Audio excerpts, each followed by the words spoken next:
The Black Sea is calm, but the spreadsheets are not. One patrol ship, several sea drones, and a bridge full of traffic about to learn what a cheap robot can do to expensive steel. Ukrainian drones strike a Russian ship, and then the board flips. The scene is clinical. Sensors, fuel, and decisions compressed into minutes. What unfolds reshapes doctrine, trade, and diplomacy. A quiet chain reaction written in salt and steel. At 0210, near the Kerch Strait, a Ukrainian unit moves in. Their tools are Magura 5C drones. Fast, remote-operated craft, roughly the size of a van, packed with a warhead and commercial sensors. In plain English, motorized torpedoes steered by skilled operators. The target is a Project 22160 patrol ship named Sergei Kotov. New and bristling with cameras, autocannons, and institutional confidence. It is a floating police platform that habitually claims the road. Ukraine's playbook stitches civilian tech to military discipline, commercial inertial units, differential GPS aided by multiple comms links, redundant autopilots, hardened control stations. Russia counters with broadband jammers, searchlights, and rotorcraft on call. Doctrine on both sides insists on one thing: control the picture. Meanwhile, merchant captains and underwriters read the wake as if it were a press release, because every explosion changes a premium and reroutes a grain shipment. At 0220, the drones sprint low over the swell. Infrared arrays paint the patrol ship in gradients of heat. A few inches above the water, their radar signatures blur into surface clutter. To a conventional radar, they are indistinct. To an operator with a mesh link, they are a coordinated wolf pack. Data hops drone to drone. If one loses signal, it dead reckons on inertials. Networking edges keep the group coherent without yelling across the ether. Silence becomes a tactical asset. Searchlights flare. A gun mounts slews. Jammers pour static into defined bands, flooding screens with noise. The drones cut power, coast out of the beam, then reignite in shadow. This is electromagnetic cat and mouse. Do not be the brightest object in the spectrum. A helicopter request goes up the chain. The response is measured. The operation runs on two scarce currencies: operator time and battery energy. Both shape every maneuver. Before we continue, make sure to hit the like and subscribe button. It really helps the channel grow. At 0229, tracer lines tear the air. The nearest drone jukes, then cleaves toward the stern. Two partners fan out and approach from other bearings. It is classic multi-axial attack geometry, updated for autonomous hulls. Fuel math is ruthless, sprinting at top speed halves range. Operators pulse throttle, saving energy for the last wave. The last burst is everything. Everything else is preparation and patience. The first impact is not cinematic, but it is decisive. It clips the stern low, chewing through steering gear and power conduits. The patrol ship shudders. Autocannons bark in reaction. Damage control teams close bulkheads, start pumps, and run calculations that used to live in training manuals. Pumps roar, but pumps do not negotiate with the buoyancy. The ship lists slightly. The instrument panel blinks warnings like a cashier marking losses. At 0234, a second drone comes from the blind side, skimming under the searchlight's cone. It slams into the port quarter, where wiring bundles and steering linkages live. Compartments once dry begin to take water in a deliberate, geometric way. Crew move through smoke and salt, patching while calculating angles of attack and the rate at which compartments will flood. Calls go out for tow and technical assistance. Assistance is measured in kilometers and minutes. The third drone threads between tracer streams and hits starboard. 3 impacts create 3 concurrent problems: steering crippled, generators compromised, and fire risk. The ship staggers, alarms wiring into one another like bad radio. Somewhere on this bridge of a commercial carrier, an automatic alert rearranges routes. The Kerch Bridge, a choke point in civilian terms, watches its traffic slow to a halt. The civilian logistics now hostage to tactical tempo. At 0249, watertight doors slam, pumps work, sailors haul hoses, and engineers swear at thresholds. That effort buys time, but not salvation. Steering is lost. The stern settles lower in the water. The captain orders corrective maneuvers that physics cannot honor. The hull takes on a worrying angle. Structural stresses migrate through steel like a rumor. Men climb to high points and brace. Then steel meets silt, and the ship makes a decision of its own. By 0304, a patrol ship is effectively out of the fight. A corridor pauses. Insurance underwriters update spreadsheets. Commentators offer competing reads, strategic breakthrough or dangerous escalation. Both assessments are plausible. Control in literal warfare is fragile. A cheap platform that hits critical points rewrites the cost calculus. What used to be clear turns ambiguous, and ambiguity is a commodity bought with hedge funds and diplomatic notes. This was far from an improvisation. Weeks earlier, sea drone strikes had already established a pattern. A missile corvette suffered damage, a large landing ship took hits, and smaller patrols stopped venturing far from protected harbors. The tempo was steady. Machines that cost a fraction of legacy platforms produced outsized effects. Russia adjusted by dispersing hulls, reducing sorties, and investing in localized defenses. Distance became a defensive preference. It reduced exposure, but also reduced reach. At 0313, the engagement exposes layered warfare. Surface, air, subsurface, and spectrum surface. Small unmanned surface vessels driving the front, air, rotors, and fighters hunting low wakes. Subsurface, mines and remotely operated vehicles mapping channels. Spectrum, jammers, uplinks, and deception. Satellites, both commercial and military, trimmed uncertainty. Alone, each capability is limited. Combined, they form a mosaic of lethal sense-making. Warfare becomes a systems problem. Russian adaptations are predictable and costly. More picket boats, more coastal radars, temporary nets, sonar buoys. Hovering helicopters offer quick reaction but risk becoming targets. If you defend everything, you thin your defenses where it matters. The paradox is mechanical. Trying to plug every gap leaves gaps elsewhere. Booms and barges close entrances, but someone charts seams and steers robots through them. Cheap repetition finds seams faster than heavy engineering can close them. At 0318, misunderstandings complicate the tactical picture. A civilian tug attempts assistance, then withdraws when fired upon. A patrol boat engages in haste and nearly strikes a friendly hull.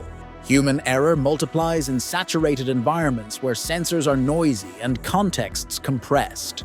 Operators guiding drones from distant stations feel the same pressure as ship captains. Seconds stretch, choices narrow.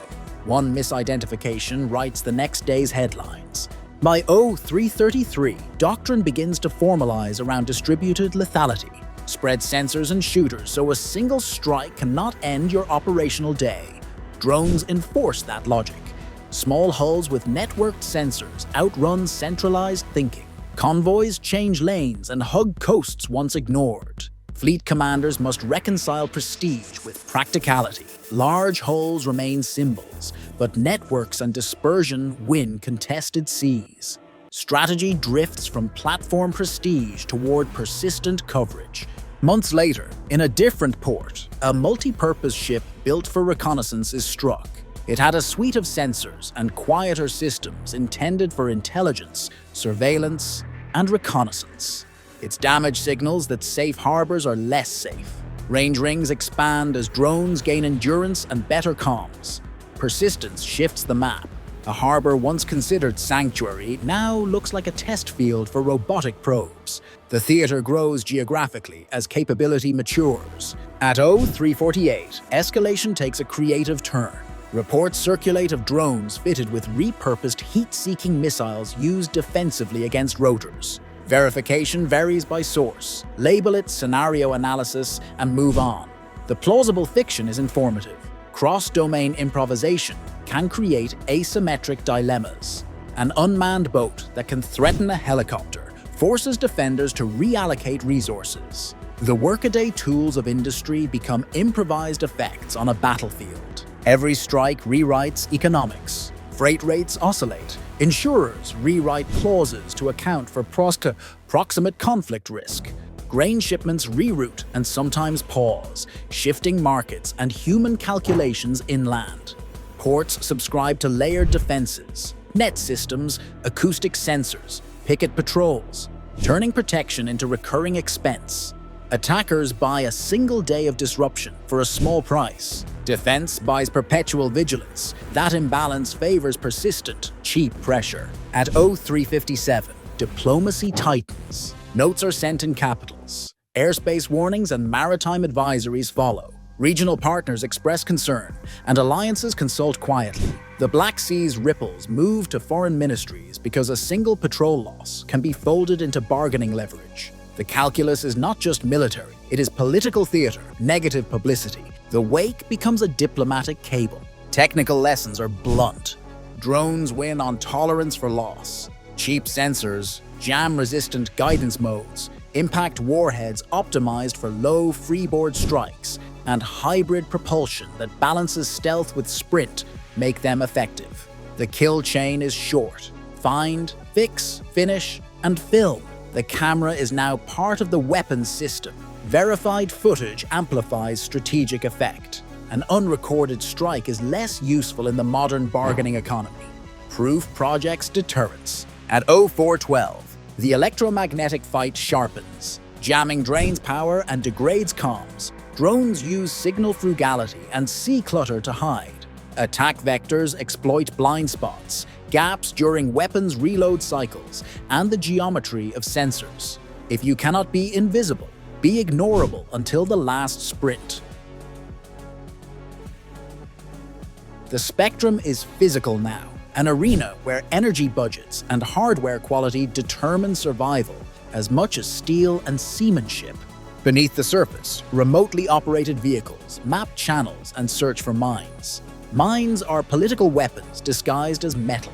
Clearance teams move slowly, careful to avoid turning a political hazard into a maritime disaster. Drones intended to check underwater cables double as scouts for traps. The subsurface is patient. It punishes haste with lost hulls and delayed schedules. Every cleared meter costs time, and time costs money and lives. At 0417, Russian forces adjust posture. More coastal watches, more redundancy, tighter pier-side procedures. Ships sit tighter to port unless necessary. The fleet in being still ties down enemy assets simply by existing, but it sacrifices projection. If your primary response is to anchor boats in boom-protected harbors, you may preserve hulls while ceding influence. The calculus is bitter. Survive to fight another day, or fight today and risk loss. Merchant captains become the quiet executors of policy. They parse AIS risk corridors, weather, and social feeds. Decisions are increasingly influenced by open-source footage and risk-tolerant spreadsheet models. Corridors remain open when the math favors delay or marginal risk. Sea control is not announced in press releases, it is decided by shipmasters in morning briefings. The flow of global commodities depends on these domestic minutes of judgment. At 0432, tactical choices crystallize. Operators ask whether to sprint into a searchlight or drift under the horizon. Captains decide between preemptive war and disciplined restraint. Patience beats panic if the geometry favors it. Tonight, the machines chose discipline. Creeping approaches, coordinated timing, and a final burst. Human judgment still intersects with machine persistence. Whoever masters that intersection gains the tempo advantage. 3 lessons distill from the salt. First, cost curves can be strategy. When a motorboat trades with a warship, budgets change. Second, coverage beats concentration. Panopticons of sensors and pickets matter more than a single showcase hull. Third, courage and competence still matter. Damage control teams, calm commanders, and steady operators change marginal outcomes. Technology changes opportunity. People create outcomes. At 0447, the horizon is clear. Expect incremental autonomy, smarter decoys, and more hybrids. Sea drones will queue air assets. Air drones will shepherd naval wolves. Domains will blur. Doctrine will adjust to favor persistent networks over single large platforms. The Black Sea like other contested littorals, will reward the side that fields better distribution and quicker learning loops. The ocean becomes an information grid with kinetic edges. By 0502, the immediate episode winds down. A patrol ship lies silent. Trade routes breathe, then resume. There is no triumphalism, only a ledger of choices and bills. The drones were inexpensive, the ship expensive. Yet the strategic cost bears on doctrine, commerce, and politics. If you want more minute-by-minute raids, sober technical breakdowns, and scenario analysis labeled where it is speculative, subscribe. We turn wakes into chapters and read them aloud, because understanding is the cheapest defense. Remember to hit like and subscribe. Thank you so much for watching. Your support means a lot.